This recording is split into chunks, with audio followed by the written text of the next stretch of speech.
Welcome to September's Ask an Editor session. Our topic today is what happens after manuscript edit. My name is Eva Barrows. I am the owner of Eva Barrows Editing and Writing Services. I do developmental editing for fiction and nonfiction books. I am also a publication manager for newsletters, so that includes writing newsletters and editing them and getting them out on time. I also do content writing and editing for blogs, magazines, and websites. My name is Lila, and I own LaBine Editorial. I do line editing and copy editing for fiction authors. I do beta reads of specific fiction genres, and I also edit and proofread screenplays. So in this session, we want to remind you that big revisions always will come before more detailed revisions. The reason for this is because if you make those little revisions like handling the commas or fixing all your spelling, and then you go and rewrite a whole scene or move a chapter around, you're just going to have to make those little revisions or at least check your stuff again after you do the big stuff. So if you do the big stuff first, then handle the more detailed revisions, you'll have a lot less work to do. Mm-hmm. So I'm going to talk about what happens after a developmental edit. Just in general, after you have left your manuscript with an editor, there's going to be a lot of anticipation buildup. So you've waited weeks or months for your editor to finish reviewing your manuscript. And finally, the time has come for you to see their edits and feedback on your writing. You may have an approaching deadline, like an agent pitch session or a publisher open call submission time. And then also you might just want to be done with it already. So those are all things that are kind of your goals that you're working towards. And when you get your manuscript back, it's time for more work. So it's normal to experience a mix of emotions during this time.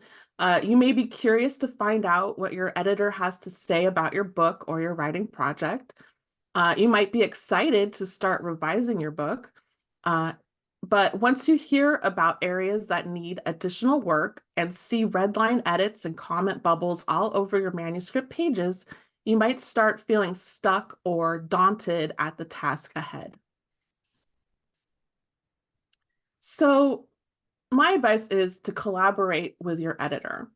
And just to let you know that developmental editors are the ones that help authors structure their stories and craft dynamic characters.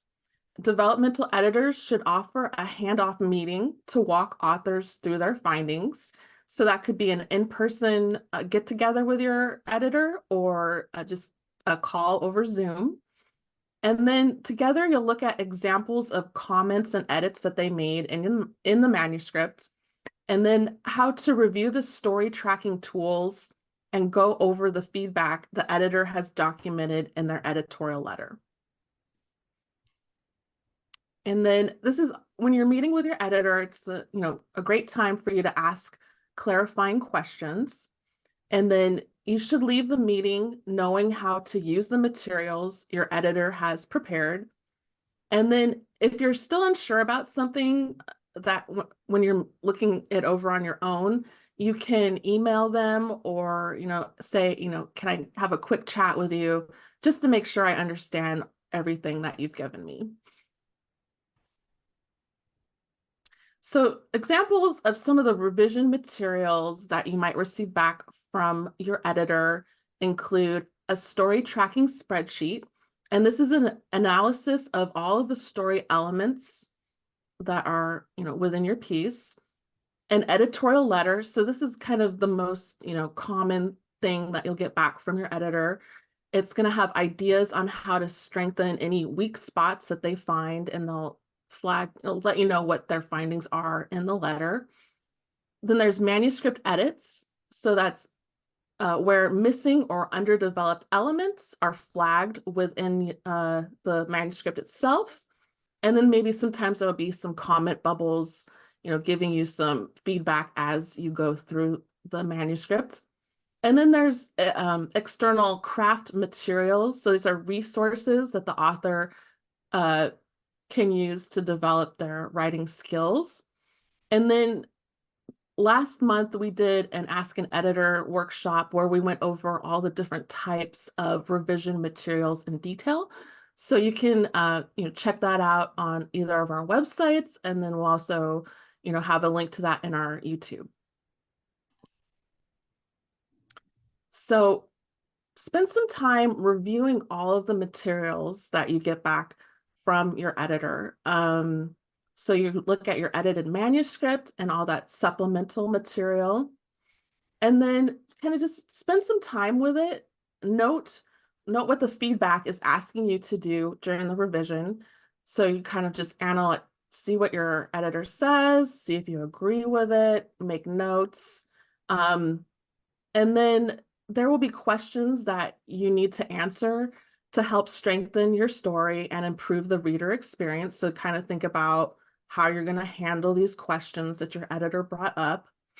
And most likely there might be gaps in plot that need to be fixed, timeline issues, maybe some unnecessary characters or scenes to cut, and just kind of think, do you agree with those, assessments that your editor has made? And then start thinking about how you want to approach all of these. And then I call this a revision roadmap.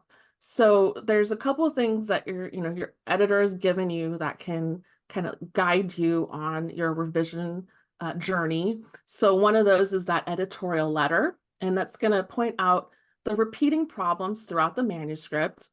And it should have summaries of each of your chapters with developmental notes, so the findings that the editor made. And then the letter is going to point out what works and what doesn't and provide potential solutions.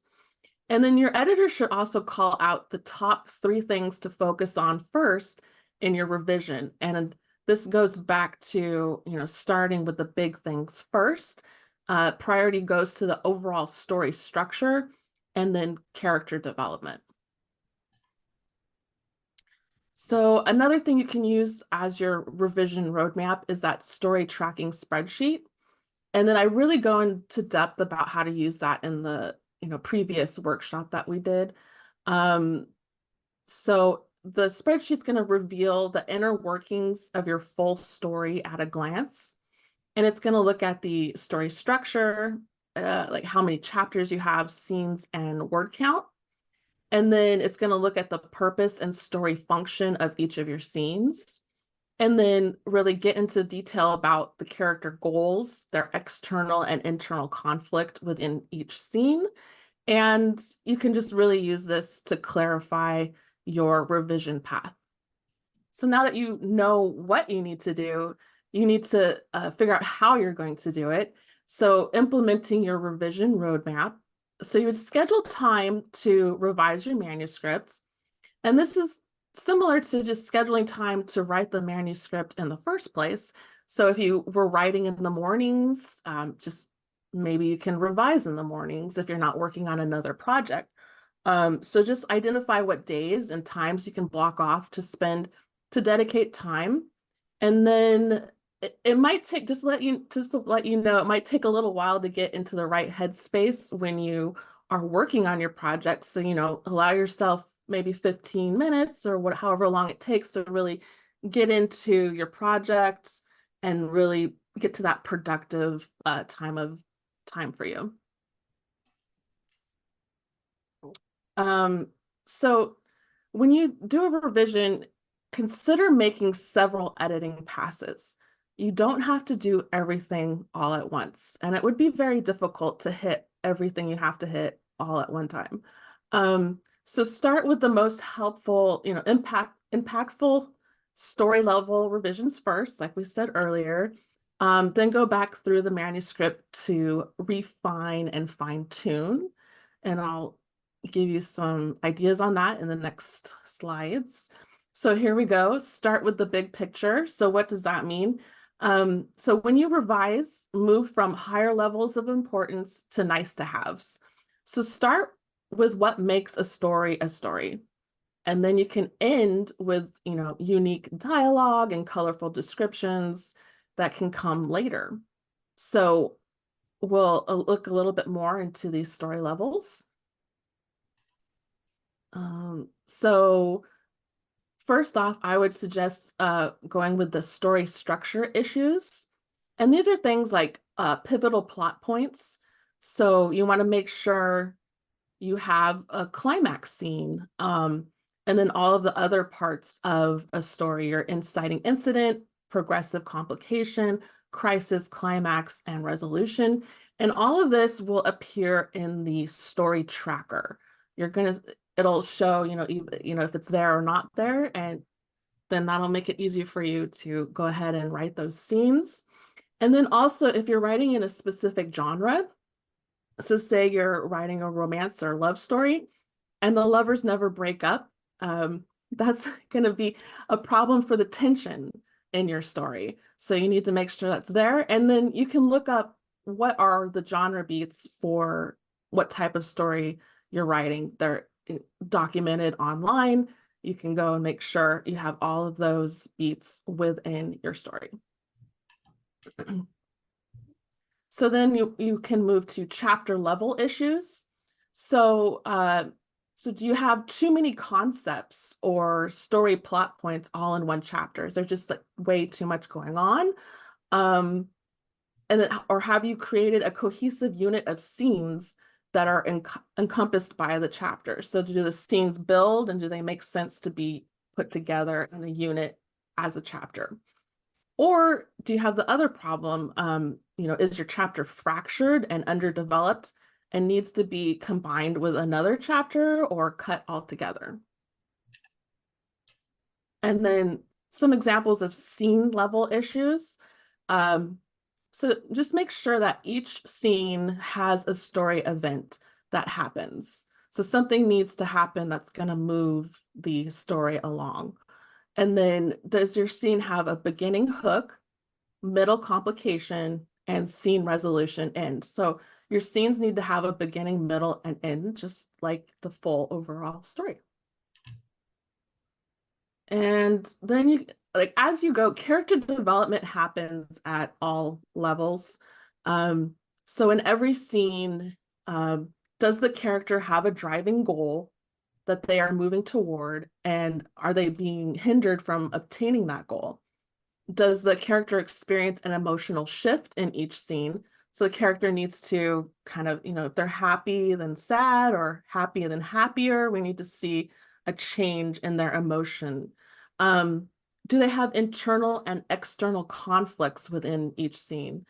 Is there something that they're, striving towards that they, can't get or that they do get? So just something that the character is doing within each scene. Writing craft issues. So this can come, later on in your revision. You could also just be learning as you go. That these are the materials that your editor shared with you, like blog posts, articles, books, videos that just kind of teach you something about craft. So that could be, better descriptions or better dialogue, point of view, and tone. And then just kind of a recap, revising by layers. So as you go back through the manuscript, you'll make structural updates like moving a scene, condensing something, adding in the new scene, the new beat, or taking out material. And then just again, you're going to move from the overall story to the chapter level, scene level. Character development happens at all levels, and then kind of spicing it up with stronger writing craft. And then how to tell if your manuscript is ready to publish. So if you're feeling great about your revision, good, you're almost ready to publish. If you did a major overhaul of your story, it's a good time to find some people to read it again. This could be your friends, family, or beta readers. And then find out what the reader experience is like now. Now that you've done this big revision, are they understanding it? Are they enjoying it? And then if a couple of things, come up that they were confused about, you can go back and make those tweaks in response to their feedback. And then agents and publishers, if you want to go the traditional publishing route, you can start pitching agents and submitting to publisher open calls. You can hire a copy editor at this point to ensure your manuscript is really as polished as it can be to impress those agents and publishers. But just know that if you do get a publisher, most likely they will do a round of editing. So you can think about just waiting to see if you can get the publisher and if they'll cover the cost of that copy edit. But if you're self-publishing, you really should consider getting a copy editor after you've done this big revision. And Lila is going to talk about that. Okay, yeah. So what you're going to do after a line or a copy edit is kind of it's similar, but it's different from what you would be doing after a developmental edit. So that's why we're separating these. The reason I put line editing and copy editing together is because, first of all, a line edit isn't always necessary. A copy edit is. A lot of editors, though, will combine the two, or you can just get the copy editing or just get the line editing and then get the copy editing. So, but it's all on the more detailed level. So when I go through these slides, I'll try to mention when something is particular just to line editing, but otherwise a lot of it is the same. You're going to be getting feedback documents from your editor, and that will include, we've talked about this before, but it will include an editor's report or an editorial letter. Not every line editor or copy editor will give you one of these. This is definitely something your developmental editor will give you. I like to give my clients what I call an editor's report for manuscripts over 40,000 words, just because I find there's often like overall issues that I want to talk about. Your editor might want to talk about like copyright issues or any biased language that might affect the story as a whole that you might want to consider changing, or, whatever it is. So stuff that I want my client to know about their manuscript as a whole. And then I'll include resource links in there, like blog posts, books I think they might want to read or check out that pertain to what the edits that I've made or suggested. The style sheet is mostly for the copy editor and proofreader, but you might want to look at it as well, because it can help you when you're making revisions. It can help you stay consistent, because like something that might be on a style sheet would be how you handle text messages between your characters in your fiction manuscript. So that there's not always one right way to do that. So your copy editor should be keeping track of how you want to do it, or giving you guidance on how they think it should be done for this manuscript and this story. And then they'll keep track of that kind of thing on the style sheet. So it's good to see the style sheet and for the author to familiarize themselves with it a little bit. And then, of course, the track changes and the comments on the actual manuscript will show you exactly what your editor is suggesting or what changes they've already made. So my revision roadmap for after a line edit or a copy edit, the first thing, of course, is just wait till you're in the right mindset. So you want to be your mood should be, you're excited to improve your manuscript. You know you can be a good writer, or you are a good writer, and you're just making things better, and you're excited to get this opportunity to improve. So don't do it when you're feeling down on yourself as a writer, and don't do it when you're not ready to do some work. So the first thing is you're going to want to read through your editor's report if you got one.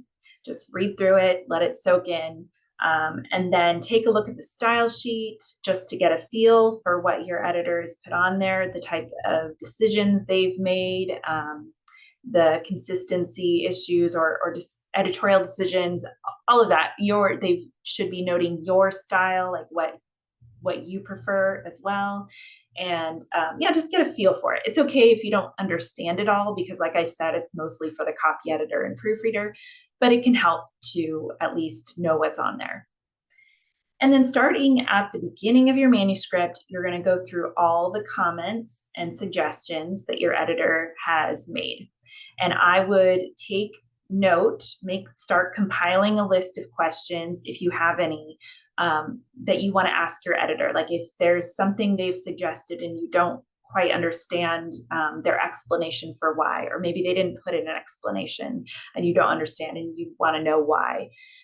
Just make a list of all those questions you have that come up for you as you read through their comments and suggestions. Once you've reviewed the report, the style sheet, and the manuscript, you can go ahead and send that list of questions if you had any. Some people don't. Send it off to your editor, and just let the information kind of soak into your brain. You can check out the resources that your editor gave to you, if they gave you any. That way you know, and you might actually want to check those resources out before you send the questions, just to make sure that the answers aren't in those links. Maybe I should have switched those, but yeah, so just let it soak in, do some research yourself, wait for those responses to come back in. Once your editor's explanations have come in and you've been able to look at them and you've given yourself a day or two to just feel okay with everything, then you can start dealing with each of the issues mentioned in the editorial letter or editor's report and the comments. And like we both said, you're going to be starting with those bigger revisions and moving into the more detailed ones. So I'm about to give you a brief list of what you might be dealing with or things you might be handling, and they are moving from bigger to more detailed. So one of the first things is your editor might point out any like biased language, or so if you're writing, maybe you have a character who is part of a group or has experienced something that you are not a part of or haven't experienced, there's potential for you to use language that might harm that group or that person. And your copy editors are usually at least a little bit trained to spot that kind of thing. And we might suggest that you get an authenticity reading, a sensitivity reading, or just that you change some of your language, and we'll often give options. So that you're going to want to deal with first. It's high up there because it might affect your whole story, potentially, hopefully not. And then the next thing would be any scene level pacing issues, and that would be a line editing thing. So if your line editor points out, this scene moves a little slowly, I'm wondering if you could, and then they'll give you some ideas, hopefully, for how you might change that. That's also a developmental editing thing, but I've done that as a line editor. So that would be something. And of course, that's like a big scene level thing. And then head hopping or other point of view issues, that's usually something only a line editor would point out, but a copy editor might do that too. One of the bigger things, you'll deal with that. And then you might deal with any inconsistencies, contradictions, or factual errors. A copy editor will always do a bit of light fact checking. They might point something out like, I don't think that your character could drive from California to Washington in 2 hours, and so that's something that seems small, but it also could affect like a big part of your story's timeline. So that's something you also want to deal with first. And then into the more like medium-sized things, you're going to be handling any repetition. This is huge. There's so many things to deal with repetition. I have a whole mini course on how to deal with repetition, but there's repetition of sentence structure. So maybe all your sentences are sounding kind of the same. If your characters are all smiling, they're not just grinning and smirking and smiling and laughing, but they're just smiling all the time, then that obviously is something you're going to want to deal with and freshen up. And then overused words and phrases, we all have those, and copy editors are great at pointing those out. You're going to want to make some dialogue improvements. Maybe the stuttering or a character's accent is a little too strong, and your copy editor pointed out that that might make it more difficult for readers. You might want to adjust that. Maybe they've pointed out that your characters trail off a lot, use a lot of ellipses. That can get a little annoying for readers. Things like that you're going to want to improve. Action beat or description improvements would be maybe it's a lot of repetition again, or if your characters don't, like all your characters have the same exact little movements, like everyone is always scratching their nose, then you might want to customize the action beats to each of your characters' personalities. So maybe this person scratches her nose when she's nervous, but another person tends to raise their eyebrow a lot or whatever, something probably more original. But yeah, so that's something you'd be handling. And then the smaller things would be things like verb improvements, meaning you want to make sure your verbs are really strong, maybe more specific. You'll be handling verb tense issues that your copy editor pointed out. And then any word usage, we all use words wrong sometimes, like, oh, that's not actually the definition of that word. Copy editors are pretty good about knowing which words are often confused for other words. So we'll point that out. Spelling consistency. There are different ways to spell a word sometimes, depending on the dictionary you're using. You want to make sure that it's spelled consistently throughout the whole manuscript. So you can, at the same time, you can also be going through your editor's inline edits. Often when there's a bigger inline edit change, I will also put that in the comments. So you'll see that in when you go through the comments anyway. But all the other inline edits are usually just grammar, punctuation, spelling, things like that, capitalization. So you'll just be going through those because you might actually disagree with a couple. So you can always, not accept that one or accept it, whatever you want to do. And then once you've handled all of that, you get to do the last read through. So you want to read through your entire manuscript, preferably out loud. Editors aren't going to catch everything. The standard is that copy editors catch 95%.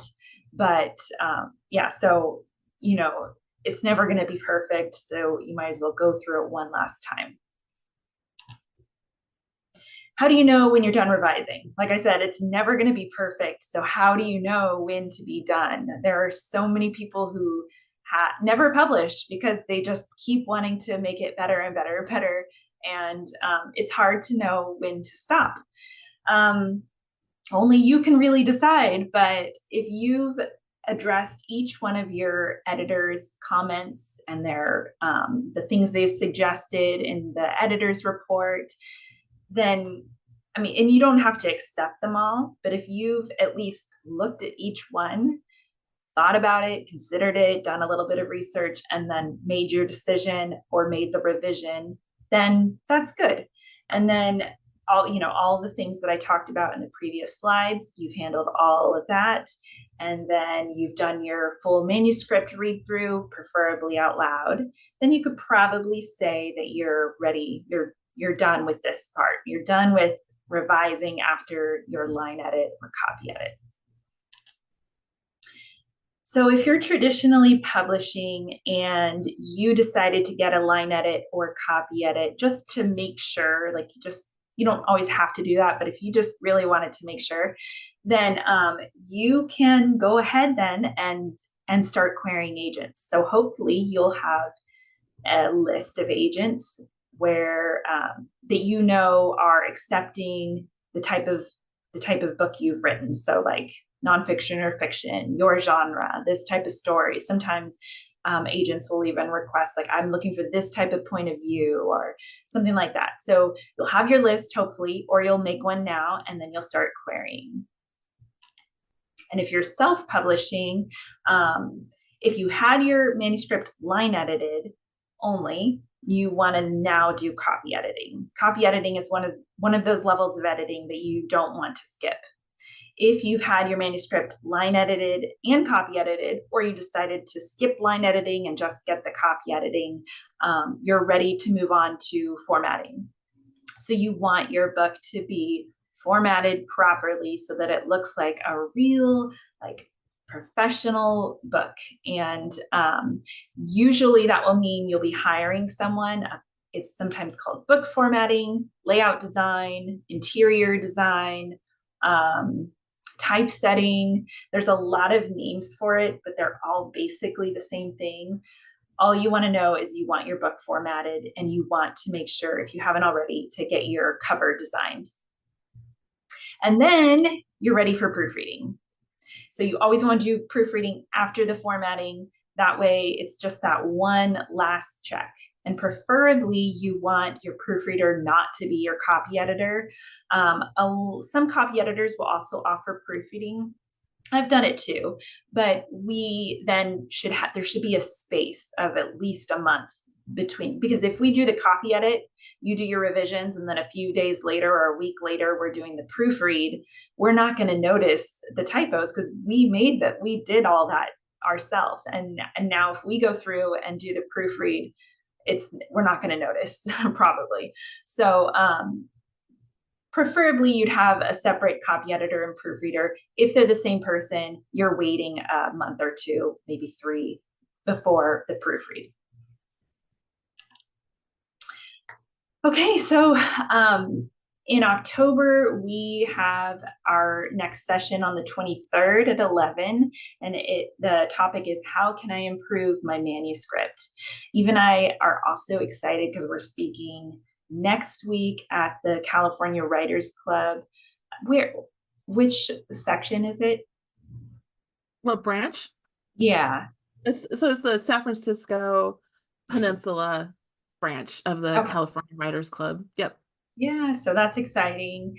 And then in October, we're speaking at an in-person writers conference in San Luis Obispo. So we're really excited, but we still are going to do that October 23rd session on Zoom. So we hope you can join us, and you can register at those links down below.